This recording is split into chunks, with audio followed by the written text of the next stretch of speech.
انہوں نے گوگل پر یہ سرچ کرنا شروع کر دیا کہ اپنی بازو اور ٹانگوں کو گھر میں رہتے ہوئے کیسے توڑا جا سکتا ہے، اور کئی ہزار روسی جوانوں نے اپنے بازوؤں اور ٹانگوں کو توڑ لیا ہے۔ 8 مہینوں سے زیادہ عرصہ ہو چکا ہے کہ یوکرین اور روس دونوں تباہی کی طرف جا رہے ہیں۔ ان کے کئی ہزار لوگ اس جنگ میں مارے جا چکے ہیں، اور اسی طرح روزانہ سینکڑوں لوگ اپنی جان سے جا رہے ہیں۔ جنگ کے آغاز سے لے کر اب تک 7.5 ملین یوکرینین اپنا ملک چھوڑ چکے ہیں، جبکہ دوسری طرف روس میں 1 ملین سے زائد لوگ اپنا ملک چھوڑ کر بھاگ چکے ہیں۔ ورلڈ وار 2 کے بعد پوٹن نے اس پہلی جنگ کا آغاز کیا۔ اس نے 3 لاکھ سے زائد فوجیوں کو تیار کر کے یوکرین میں جنگ کے لیے بھیج دیا، جس کے کچھ گھنٹوں بعد آسمان ہوائی جہازوں سے بھر گیا۔ دونوں ممالک کے لوگ ملکوں کو چھوڑ کر بھاگ رہے تھے، اور جن لوگوں کو اس جنگ کے بارے میں نہیں پتا تھا، یہ سین دیکھ کر ان پر خوف طاری ہو گیا، جس وجہ سے باقی سب لوگ بھی اپنا ملک چھوڑ کر بھاگنے کے لیے بے چین ہو گئے۔ لوگوں نے ایئر لائنز کا استعمال کرنا شروع کر دیا، اور بہت بڑی تعداد میں لوگ دونوں ملکوں کو چھوڑ کر بھاگنے لگے۔ یوکرین کے لوگ تو آسانی سے یورپ میں جا رہے تھے، لیکن روس کے لوگوں کے پاس بہت لمیٹڈ آپشنز تھے۔ پیچھے موجود وجہ آپ کو آگے سننے کو ملے گی۔ روس کے ارد گرد موجود تمام ملکوں نے ان کو ایئر سپیس دینے سے انکار کر دیا، اور ان کی ایئر لائنز کو بھی بلاک کر دیا۔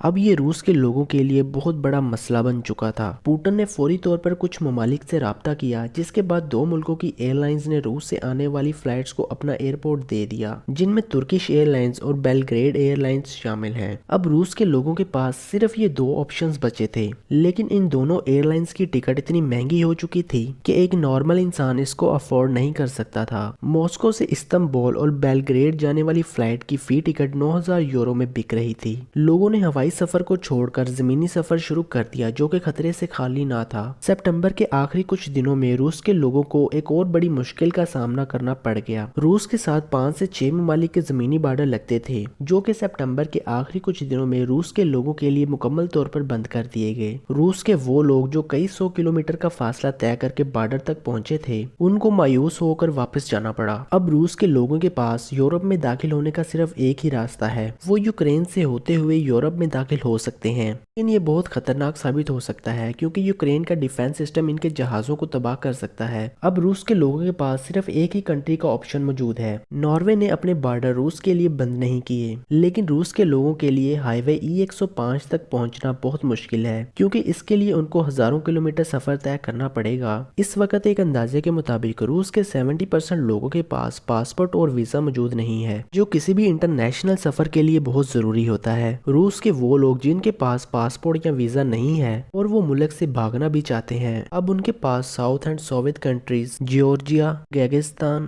آرمینیا اور قازقستان کا آپشن موجود ہے۔ یہ ممالک USSR کا حصہ ہوا کرتے تھے۔ USSR کے بارے میں جاننے کے لیے ویڈیو کو دیکھتے رہیے۔ ان سب ملکوں میں روس کے لوگ بغیر کسی پاسپورٹ اور ویزا کے داخل ہو سکتے ہیں۔ یہ روس کے لوگوں کے لیے بہت سستے ہیں، اور ان کے لیے یہاں پر کام کرنا بھی کافی آسان ہے۔ ان ویڈیوز میں دیکھا جا سکتا ہے کہ بارڈرز پر ہزاروں روسی گاڑیوں کا ٹریفک جام ہوا ہے۔ یہ وہ لوگ ہیں جو بارڈر سے صرف 30 کلومیٹر دوری پر رہتے تھے، تو انہوں نے سب سے پہلے ملک سے بھاگنے کا انتظام کر لیا تھا۔ قازقستان اور باقی ممالک کے بارڈرز پر بنائی گئی ان ویڈیو کلپس میں دیکھا جا سکتا ہے کہ کئی لاکھ روسی پہلے ہی ان 4 ممالک میں پہنچ چکے ہیں، اور وقت کے ساتھ ساتھ ان کی تعداد میں اضافہ ہوتا جا رہا ہے۔ روس کے 2 جوان جو کہ روس کے دوسرے کونے میں رہتے تھے، یہ ایگویک ناٹ کے ساحل سے ایک کشتی میں سوار ہوئے اور 500 کلومیٹر کا سفر کر کے امریکہ کے ایک آئر لینڈ گیمبل آن الاسکا میں جا پہنچے۔ انہوں نے فوری طور پر پناہ گاہ کی درخواست کی، جن کی اجازت ان کو دے دی گئی۔ کچھ ایسے لوگ جو کہ ملک کو چھوڑنے میں ناکام رہے اور کسی دوسری وجہ سے اپنے گھروں میں پھنس گئے، انہوں نے گوگل پر یہ سرچ کرنا شروع کر دیا کہ اپنی بازو اور ٹانگوں کو گھر میں رہتے ہوئے کیسے توڑا جا سکتا ہے، اور کئی ہزار روسی جوانوں نے اپنے بازوؤں اور ٹانگوں کو توڑ لیا ہے۔ ان کا مقصد یہ تھا کہ کہیں ان کو زبردستی فوج میں شامل کر کے جنگ میں نہ داخل کر دیا جائے۔ یہ روس کے لیے کافی خطرے کی بات ہے، کیونکہ 7 لاکھ سے زائد لوگ جو کہ جوان تھے وہ پہلے ہی ملک کو چھوڑ چکے ہیں، اور ان سے ڈبل مقدار میں لوگوں نے خود کو انجرڈ کر لیا ہے۔ روس میں زیادہ تر لوگوں کو جنگ کا علم اس لیے نہ تھا کیونکہ